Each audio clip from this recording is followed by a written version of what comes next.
بسم الله الرحمن الرحيم. الحمد لله الذي أنزل على عبده الكتاب ولم يجعل له عوجا قيما لينذر بأسا شديدا من لدنه ويبشر المؤمنين الذين يعملون الصالحات أن لهم أجرا حسنا ماكثين فيه أبدا وينذر الذين قالوا اتخذ الله ولدا ما لهم به من علم ولا لآبائهم كبرت كلمة تخرج من أفواههم إن يقولون إلا كذبا فلعلك باخع نفسك على آثارهم إن لم يؤمنوا بهذا الحديث أسفا إنا جعلنا ما على الأرض زينة لها لنبلوهم أيهم أحسن عملا وإنا لجاعلون ما عليها صعيدا جرزا أم حسبت أن أصحاب الكهف والرقيم كانوا من آياتنا عجبا إذ أوى الفتية إلى الكهف فقالوا ربنا آتنا من لدنك رحمة وهيئ لنا من أمرنا رشدا فضربنا على آذانهم في الكهف سنين عددا ثم بعثناهم لنعلم أي الحزبين أحصى لما لبثوا أمدا نحن نقص عليك نبأهم بالحق إنهم فتية آمنوا بربهم وزدناهم هدى وربطنا على قلوبهم إذ قاموا فقالوا ربنا رب السماوات والأرض لن ندعو من دونه إلها لقد قلنا إذا شططا هؤلاء قوم اتخذوا من دونه آلهة لولا يأتون عليهم بسلطان بين فمن أظلم ممن افترى على الله كذبا وإذ اعتزلتموهم وما يعبدون إلا الله فأووا إلى الكهف ينشر لكم ربكم من رحمته ويهيئ لكم من أمركم مرفقا وترى الشمس إذا طلعت تزاور عن كهفهم ذات اليمين وإذا غربت تقرضهم ذات الشمال وهم في فجوة منه ذلك من آيات الله من يهد الله فهو المهتد ومن يضلل فلن تجد له وليا مرشدا وتحسبهم أيقاظا وهم رقود ونقلبهم ذات اليمين وذات الشمال وكلبهم باسق ذراعيه بالوصيد لو اطلعت عليهم لوليت منهم فرارا ولملئت منهم رعبا وكذلك بعثناهم ليتساءلوا بينهم قال قائل منهم كم لبثتم قالوا لبثنا يوما أو بعض يوم قالوا ربكم أعلم بما لبثتم فابعثوا أحدكم بورقكم هذه إلى المدينة فلينظر أيها أزكى طعاما فليأتكم برزق منه وليتلطف ولا يشعرن بكم أحدا إنهم إن يظهروا عليكم يرجموكم أو يعيدوكم في ملتهم ولن تفلحوا إذا أبدا وكذلك أعثرنا عليهم ليعلموا أن وعد الله حق وأن الساعة لا ريب فيها إذ يتنازعون بينهم أمرهم فقالوا بنوا عليهم بنيانا ربهم أعلم بهم قال الذين غلبوا على أمرهم لنتخذن عليهم مسجدا سيقولون ثلاثة رابعهم كلبهم ويقولون خمسة سادسهم كلبهم رجما بالغيب ويقولون سبعة وثامنهم كلبهم قل ربي أعلم بعدتهم ما يعلمهم إلا قليل فلا تمار فيهم إلا مراء ظاهرا ولا تستفت فيهم منهم أحدا ولا تقولن لشيء إني فاعل ذلك غدا إلا أن يشاء الله واذكر ربك إذا نسيت وقل عسى أن يهديني ربي لأقرب من هذا رشدا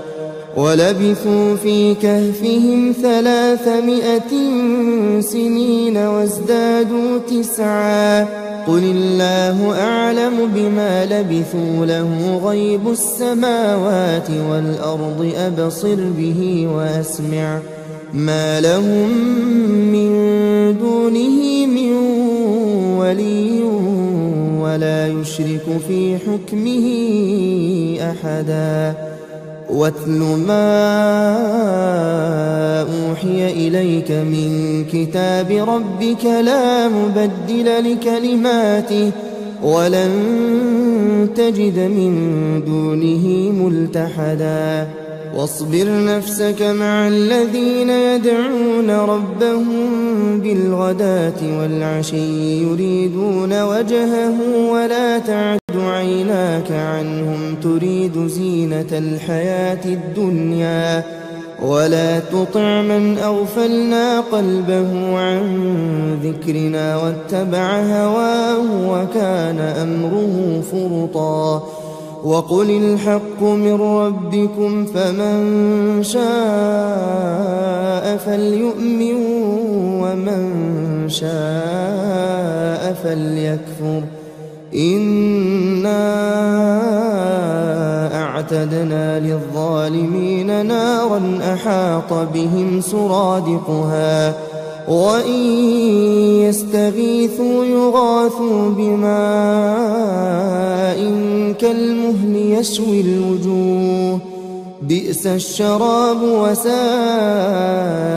مرتفقا إن الذين آمنوا وعملوا الصالحات إنا لا نضيع أجر من أحسن عملا أولئك لهم جنات عدن تجري من تحتهم الأنهار يحلون فيها من أساور من ذهب ويلبسون ثيابا خضرا من سندس واستبرق متكئين فيها على الأرائك نعم الثواب وحسنت مرتفقا واضرب لهم مثلا الرجلين جعلنا لأحدهما جنتين من أعناب وحففناهما بنخل وجعلنا بينهما زرعا كلتا الجنتين آتت أكلها ولم تظلم منه شيئا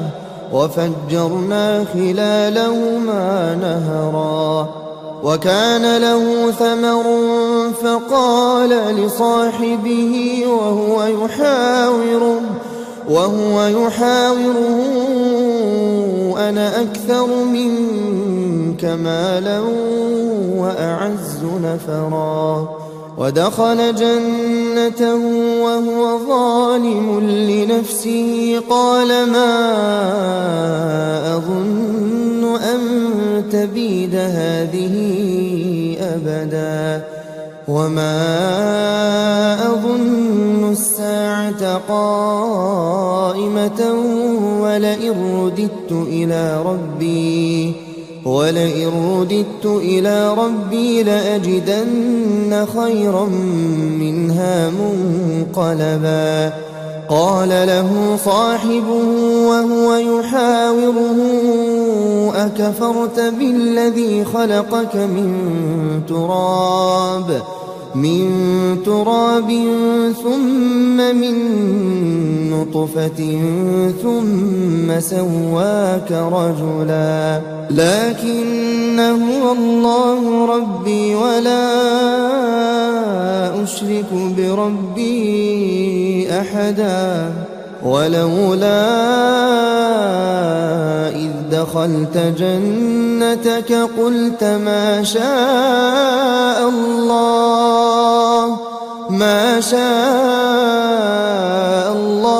لا قوة إلا بالله إن ترني أنا أقل منك مالا وولدا فعسى ربي أن يؤتيني خيرا من جنتك ويرسل عليها حسبانا من السماء فتصبح صعيدا زلقا أو يصبح ماؤها غورا فلن تستطيع له طلبا وأحيط بثمره فأصبح يقلب كفيه على ما أنفق فيها وهي خاوية على عروشها ويقول يا ليتني لم أشرك بربي أحدا ولم تكن له فئة ينصرونه من دون الله وما كان منتصرا هنالك الولاية لله الحق هو خير ثوابا وخير عقبا واضرب لهم مثل الحياة الدنيا كماء إن أنزلناه من السماء فاختلط به نبات الأرض فأصبح هشيما تذروه الرياح وكان الله على كل شيء مقتدرا المال والبنون زينة الحياة الدنيا والباقيات الصالحات خير عند ربك ثوابا وخير أملا ويوم نسير الجبال وترى الأرض بارزة وحشرناهم فلم نغادر منهم أحدا وعرضوا على ربك صفا لقد جئتمونا كما خلقناكم أول مرة بل زعمتم أن لن نجعل لكم موعدا ووضع الكتاب فترى المجرمين مشفقين مما فيه ويقولون يا ويلتنا ما لهذا الكتاب لا يغادر صغيرة ولا كبيرة إلا أحصاها ووجدوا ما عملوا حاضرا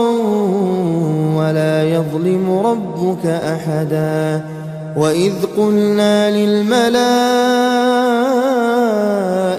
اسجدوا لآدم فسجدوا إلا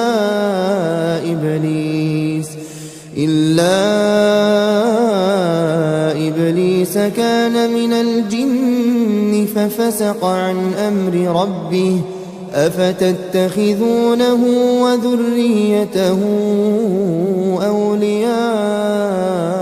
من دوني وهم لكم عدو بئس للظالمين بدلا ما أشهدتهم خلق السماوات والأرض ولا خلق أنفسهم وما كنت متخذ المضلين عضدا ويوم يقول نادوا شركائي الذين زعمتم فدعوهم فلم يستجيبوا لهم وجعلنا بينهم موبقا ورأى المجرمون النار فظنوا أنهم مواقعوها ولم يجدوا عنها مصرفا ولقد صرفنا في هذا القرآن للناس من كل مثل وكان الإنسان أكثر شيء جدلا وما منع الناس أن يؤمنوا إذ جاءهم الهدى ويستغفروا ربهم إلا أن تأتيهم سنة الأولين أو يأتيهم العذاب قبلا وما نرسل المرسلين إلا مبشرين ومنذرين ويجادل الذين كفروا بالباطل ليدحضوا به الحق واتخذوا آياتي وما أنذروا هزوا ومن أظلم ممن ذكر بآيات ربه فأعرض عنها ونسي ما قدمت يداه إنا جعلنا على قلوبهم أكنة أن يفقهوه وفي آذانهم وقرا وإن تدعهم إلى الهدى فلن يهتدوا إذا أبدا وربك الغفور ذو الرحمة لو يؤاخذهم بما كسبوا لعجل لهم العذاب بل لهم موعد لن يجدوا من دونه موئلا وتلك القرى أهلكناهم لما ظلموا وجعلنا لمهلكهم موعدا وإذ قال موسى لفتاه لا أبرح حتى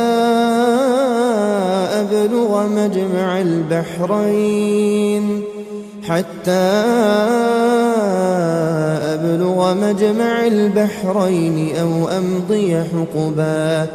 فلما بلغا مجمع بينهما نسيا حوتهما فاتخذ سبيله في البحر سربا فلما جاوزا قال لفتاه آتنا غداءنا لقد لقينا من سفرنا هذا نصبا قال أرأيت إذ أوينا إلى الصخرة فإني نسيت الحوت وما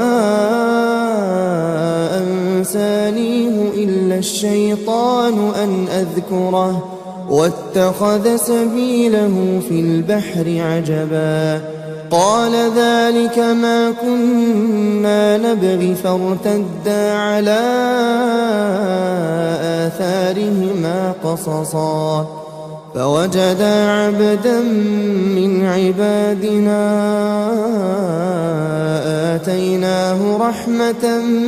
من عندنا وعلمناه من لدنا علما قال له موسى هل أتبعك على أن تعلمني مما علمت رشدا قال إنك لن تستطيع معي صبرا وكيف تصبر على ما لم تحط به خبرا قال ستجدني إن شاء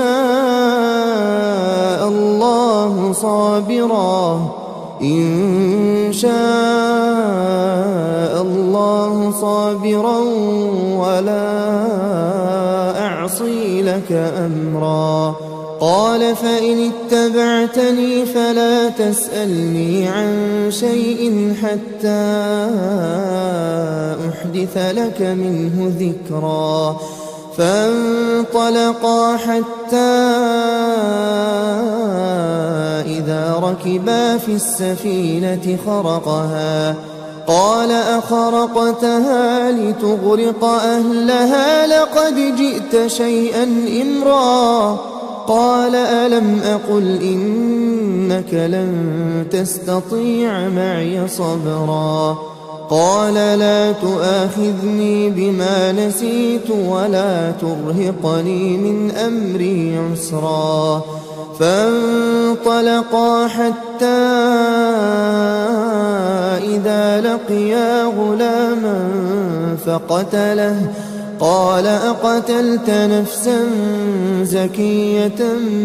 بغير نفس لقد جئت شيئا نكرا قال ألم أقل لك إنك لن تستطيع معي صبرا قال إن سألتك عن شيء بعدها فلا تصاحبني قد بلغت من لدني عذرا فانطلقا حتى إذا أتيا أهل قرية استطعما أهلها فأبوا أن يضيفوهما فوجدا فيها جدارا يريد أن ينقض فأقامه قال لو شئت لاتخذت عليه أجرا قال هذا فراق بيني وبينك سأنبئك بتأويل ما لم تستطع عليه صبرا أما السفينة فكانت لمساكين يعملون في البحر فأردت أن أعيبها وكان وراءهم ملك يأخذ كل سفينة غصبا وأما الغلام فكان أبواه مؤمنين فخشينا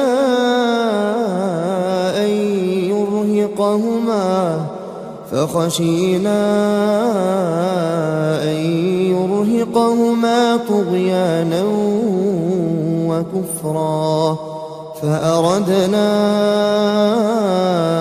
أن يبدلهما ربهما خيرا منه زكاة وأقرب رحما وأما الجدار فكان لغلامين يتيمين في المدينة وكان تحته كنز لهما وكان أبوهما صالحا فأراد ربك أن يبلغا أشدهما ويستخرجا كنزهما رحمة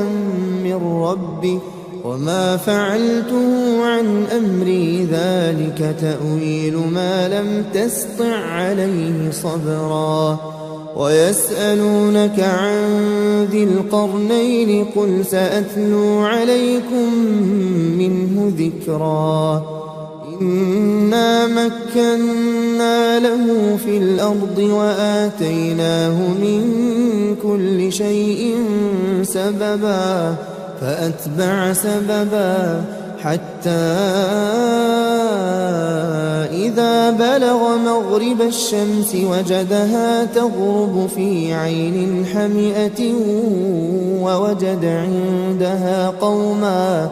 قلنا يا ذا القرنين إما أن تعذب وإما أن تتخذ فيهم حسنا قال أما من ظلم فسوف نعذبه ثم يرد إلى ربه فيعذبه عذابا نكرا وأما من آمن وعمل صالحا فله جزاء الحسنى وسنقول له من أمرنا يسرا ثم أتبع سببا حتى إذا بلغ مطلع الشمس وجدها تطلع على قوم لم نجعل لهم من دونها سترا كذلك وقد أحطنا بما لديه خبرا ثم أتبع سببا حتى إذا بلغ بين السدين وجد من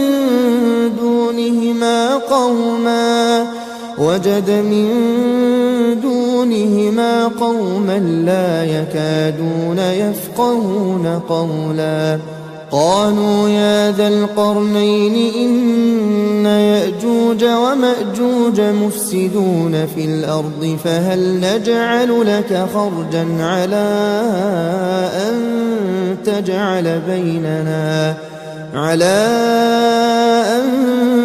تجعل بيننا وبينهم سدا قال ما مكني فيه ربي خير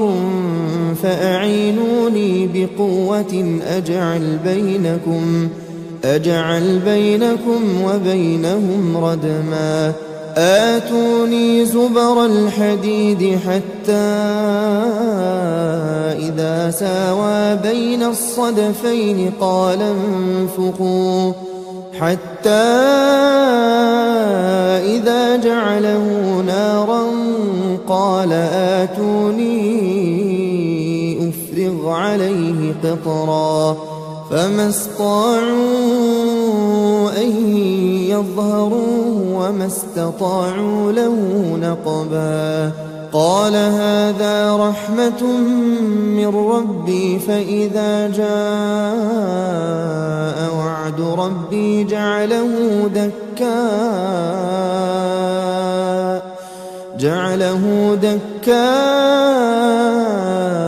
وكان وعد ربي حقا وتركنا بعضهم يومئذ يموج في بعض ونفخ في الصور فجمعناهم جمعا وعرضنا جهنم يومئذ للكافرين عرضا الذين كانت أعينهم في غطاء عن ذكري وكانوا لا يستطيعون سمعا أفحسب الذين كفروا أن يتخذوا عبادي من دوني أولياء إنا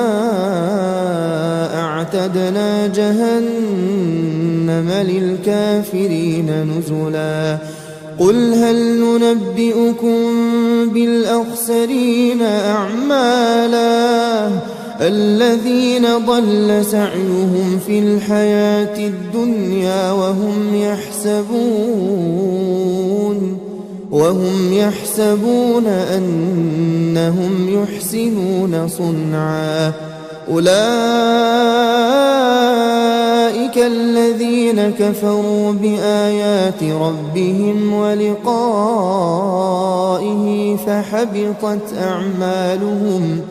فحبطت أعمالهم فلا نقيم لهم يوم القيامة وزنا ذلك جزاؤهم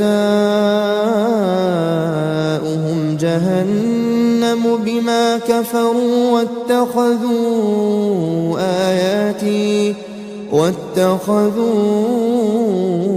آياتي ورسلي هزوا إن الذين آمنوا وعملوا الصالحات كانت لهم جنات الفردوس نزلا خالدين فيها لا يبغون عنها حولا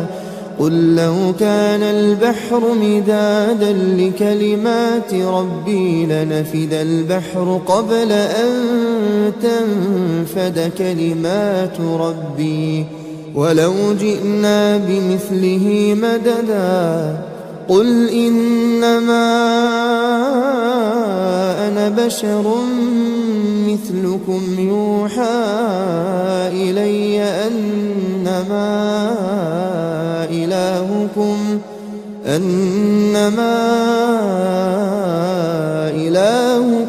إله واحد فمن كان يرجو لقاء ربه فليعمل عملا